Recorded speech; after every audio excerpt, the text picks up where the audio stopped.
one thing that's good and kind of I thought was weird about that class is you spend so much time sitting on a bike that you'll amaze yourself how fast you go from being completely uncomfortable sitting still holding a bike up like this upright with one foot, and taking off and putting your foot right on the peg without feeling like you're gonna fall over, because it's so unnatural feeling when you first do it. You constantly feel like you might fall over if you take a misstep either direction anyway. But you spend so much time sitting on one, walking one around, power walking, which is your feet are down but you're rolling the bike with the clutch and not a whole lot of throttle at all, like walking speed. They spend so much time having you do that, getting you prepared for actually riding at slow speeds, that you get pretty comfortable with it pretty quick.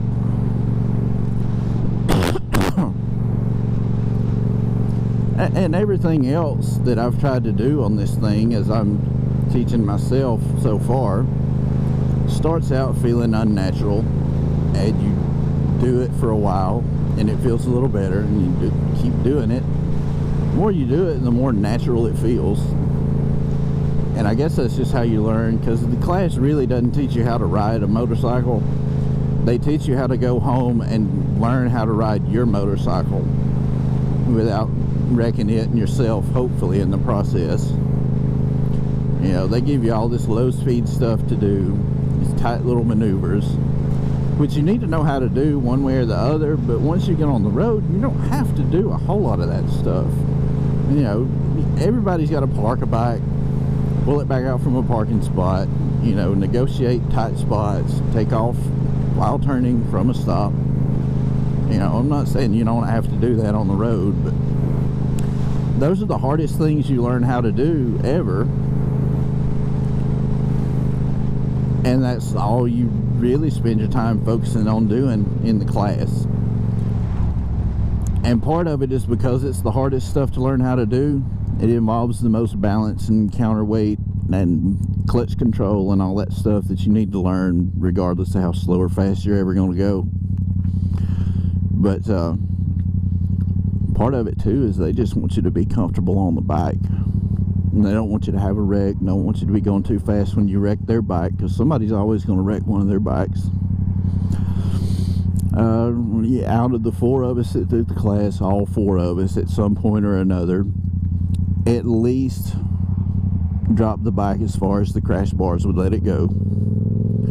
You know, I came to a stop with my handlebars turned one time, which you're not supposed to do. And what's supposed to happen when you do that happened to me. You know, I gave the bike a hinge to rotate on while standing still, and it went ahead and rotated while I was straddling it.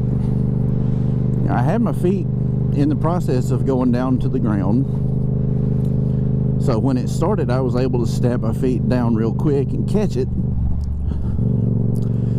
but it did go far enough to rest on the crash bar, and I was still holding it with my thighs, my legs, whatever, a little bit, trying to muscle it back up. But it leaned over far enough that that little sensor that says, hey, we've had a tip over accident, we might be spilling fuel out, we should probably cut the ignition of this thing so stuff don't catch on fire. Well, it tripped that little sensor, so when that happens you have to turn the key off and back on. Usually use the start button, but you have to actually cycle the switch when that little sensor trips. So I tripped my little sensor, just like everybody else that was there with me did, and I felt kind of dumb about that. But you know, it happens. If it's going to happen to you, the least you can do is learn a lesson from that. The best you can hope for is you're on one of the bikes that Harley owns and not on your own bike. And I'm not saying it's okay to crash Harley's bikes because they're not your bike. They put a ton of protection stuff on these bikes, just like I've got some on mine. They got these big old bar ends that stick way out in case you drop it on the handlebars. They've got these big metal highway bars down at the bottom that catch the bike and keep it from, like, the actual bike part of the bike hitting the ground. Those bars hit the ground. Hopefully nothing tears up but the bars.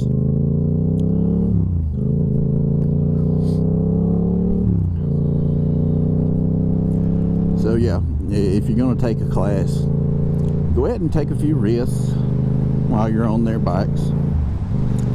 Try to learn as much as you can. If you feel comfortable doing something, if you're within the bounds of what they'll allow you to do, try to do it a little bit faster, a little bit harder, a little bit edgier, you know, because that's the only way you're going to learn. As soon as you get comfortable doing something, you need to push it just a little bit further until you get uncomfortable again, or until you hit the limit of what either you want to do or what the bike can do. Because when you first start, nothing's comfortable. Not a thing. Nothing is comfortable. You get this little drop in your stomach, you feel like you're gonna fall. You're just not, you're unsettled, I'll say. Well, as soon as you start to feel settled, you need to figure out how much further you can go to keep yourself unsettled. Because you're going to be unsettled at far slower than the speed of the cars on the road. And if your goal is to learn how to ride a motorcycle to a point where you can keep up with or outrun the cars on the road, you're going to have to work yourself up to that point. You don't just jump on one and like, woo, let's go. Now, that's a good way to get yourself hurt. It's a good way to cost yourself a lot of money. A good way to mess up a pretty bike if you bought one. So, you know, try to push it a little bit, but don't like jump. You know, learn how to crawl before you learn how to walk. Learn how to walk before you learn how to run. Learn how to run before you start trying to do a 100-meter sprint with hurdles. You know what I mean? You'll learn more that way. You'll learn quicker that way, and you'll be a lot safer on the road that way. And that's really the key thing, is safety. When you're out on the road with traffic, you have got to be able to go bare minimum as fast as they're going. What you're really looking for is, I mean, especially if you get on the highway, you want to be going 5-ish miles an hour faster than the flow of traffic, regardless of posted speed limit. Because if you're not going a little bit faster than traffic, you get stuck behind somebody in one lane. Somebody comes up in the lane beside you and gets stuck beside you. Now you're boxed in. If something happens in front of you, you've got nowhere to go. Because if you're in the left lane, there's going to be a median right here. In the right lane, there's going to be shoulder, parking lots, whatever else over here. I think I just got that backwards. Anyway, y'all get the idea. You know, when you're on a bike, you can stop faster than traffic if you react fast enough. But for a lot of maneuvers, you're having to use both feet, both hands, sometimes on more than one control, all at the same time. Especially when you're new, you don't have all that stuff coordinated just right, just yet. So it's going to take your little brain a second to process what it is that I need to do in this emergency. Well, it's an emergency. You don't have time to be processing stuff. You've got to do. See it, recognize it, do it. And if you're having to think about stuff, of course, Now all of a sudden you're not stopping faster than whatever it is that's coming up in front of you. You're going to rear end somebody unless you've got an escape path to one side or the other that you've already identified, and you know where you need to go if something happens and you can't stop. So for that reason, you need to be going just a little bit faster than the flow of traffic. That way you don't get boxed in. Always leave yourself somewhere to go. Hasn't happened to me yet. I really don't have any desire to get on the highway just yet. Not in like the city traffic part of it anyway. I'm pretty confident out here on these back roads and stuff. I can do what I need to do. But the way people drive on that highway, 431, no desire to get in that business yet. Them people kill you. To say the least, other than just not wanting to get hurt, it's in my best interest not to wreck my bike trying to learn how to show my butt on it.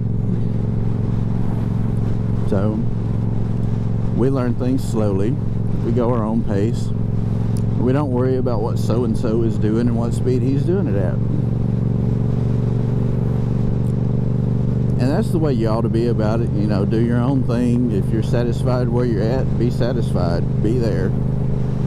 If you're not, figure out what you need to do to make an improvement happen, and make it happen.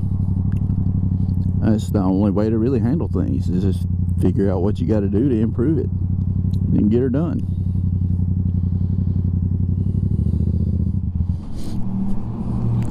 And try not to stall your bike.